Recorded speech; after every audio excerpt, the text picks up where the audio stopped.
I'm Laura Duzett, and I'm a certified nutritional therapy practitioner and third-year medical student. I recently released The Low Nickel Diet, Cookbook and Guide, a holistic approach to systemic nickel allergy with board-certified dermatologist Matthew Zyrus. This is basically the book I wish I had when I was diagnosed with systemic contact dermatitis to nickel or systemic nickel allergy. My goal for this book was for people to understand the allergy and be able to eat below 150 micrograms of nickel per day in the most health-supporting way possible without having to stress or calculate all day long. Because there are no foods in the store with labels on them telling us how much nickel is in it.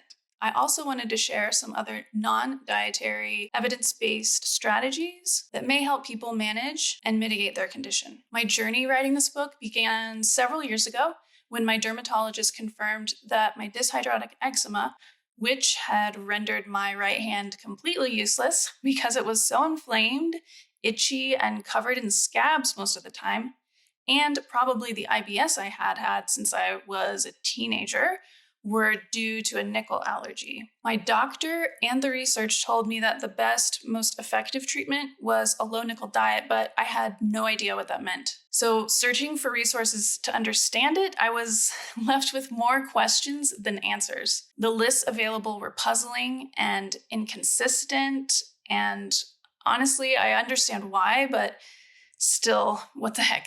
And although there is an app, which I'm grateful for, it was still challenging to determine my nickel consumption without wanting to throw my phone across the room. I don't know, maybe I'm just truly the Neanderthal my boyfriend thinks I am, but that stuff was way too stressful for me to deal with when I was itching all over and in a horrible mood. When you're covered in eczema or practically living on the toilet, you're not exactly in the best place to be patient with a complicated diet. So I also looked for recipes and cookbooks, but the only cookbook I found included ingredients like sugar and gluten, which I knew, being a nutritional professional, were harmful to my gut and metabolic health and could therefore increase inflammation as well as increase the absorption of nickel, all at a time when reducing absorption of nickel is supposed to be the main goal. So I set to work building my own version of a low nickel diet that supported gut and metabolic health while also adhering to the diet and keeping my daily nickel intake below the recommended 150 micrograms in a way that was consistent with my knowledge and experience. In the online communities of people with nickel allergy, I found a lot of other people struggling with the same frustrations and needs. So I started the cookbook first as an assignment for my biology class,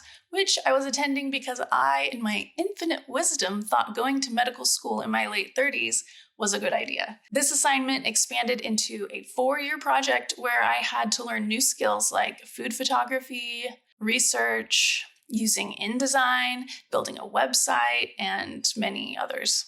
I guess this is a good example of how one can make lemons out of lemonade. I was also fortunate enough to collaborate with several dermatologists and gastroenterologists from around the world, including Dr. Matthew Zyrus, who fine-tuned and enriched this guide. My ultimate goal was to create a resource that makes understanding this allergy, managing nickel intake, and adopting a healthful lifestyle as easy as possible. I didn't just want to provide low nickel recipes that supported gut and metabolic health, but I also wanted to suggest some science-backed lifestyle adjustments that could enhance people's results. As far as my approach to selecting ingredients and recipes, the cookbook incorporates principles from several diets that are evidence-based and used as standard of care in medicine for conditions that are common to nickel allergic people, like IBS, inflammation, and metabolic dysfunction.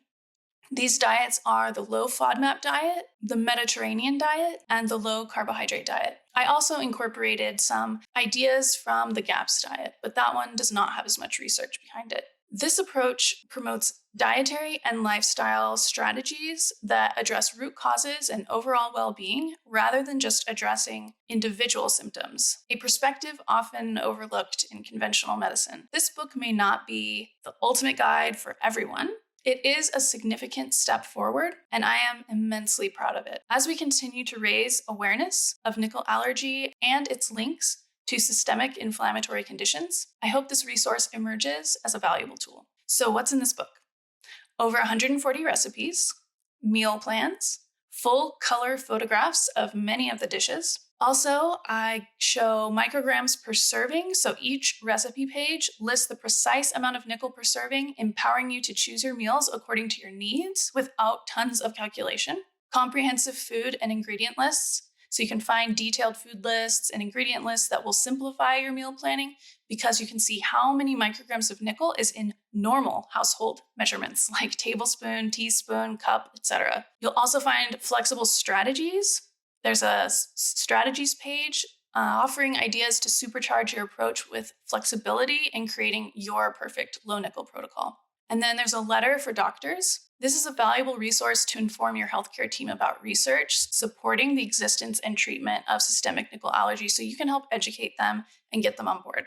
You can find your copy of the Low Nickel Diet Cookbook and Guide at thelownickeldiet.com or Amazon or Barnes & Noble and many other retailers. Thank you so much to everyone in the online communities and people who helped test the recipes. And thank you to everyone who's already purchased a copy. Please help out by leaving an Amazon review and sharing this with people who you think might benefit.